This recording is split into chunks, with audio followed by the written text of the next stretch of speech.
बूढ़ी औरत के 50 रुपये। एक शख्स पैदल किसी रास्ते से जा रहा था।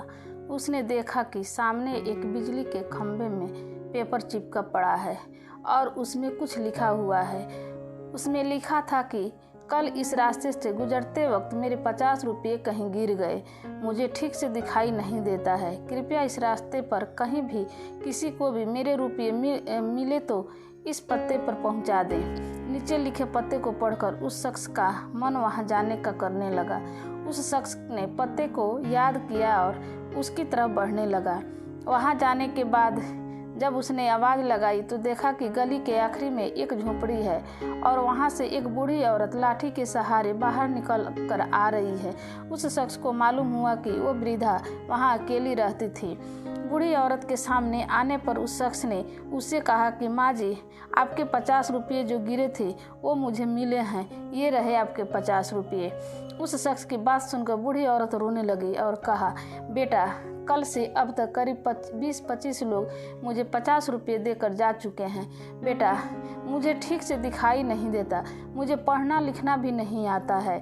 ना जाने किसने मेरी हालत देखकर मेरी मदद के लिए ऐसा किया है। उस शख्स के बहुत कहने पर भी उस बूढ़ी औरत ने उससे 50 रुपये तो ले लिए, लेकिन उस शख्स से विनती करते हुए कहा कि बेटा, जाते वक्त वो संदेश जरूर फाड़ कर फेंक देना।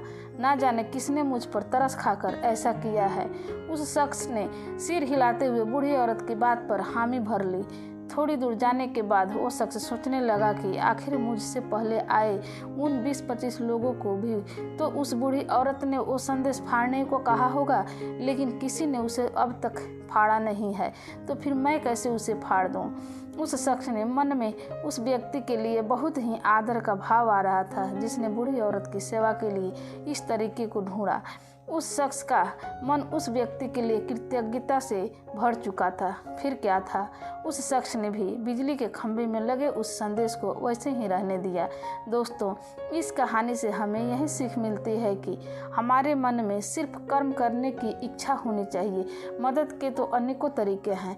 अगर हमारे अंदर किसी की मदद करने की इच्छा हो तो हम किसी न किसी रूप में भी ज़रूरतमंद की सेवा कर सकते हैं।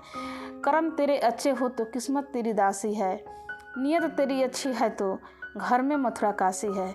उम्मीद है आप सबको ये कहानी पसंद आई होगी।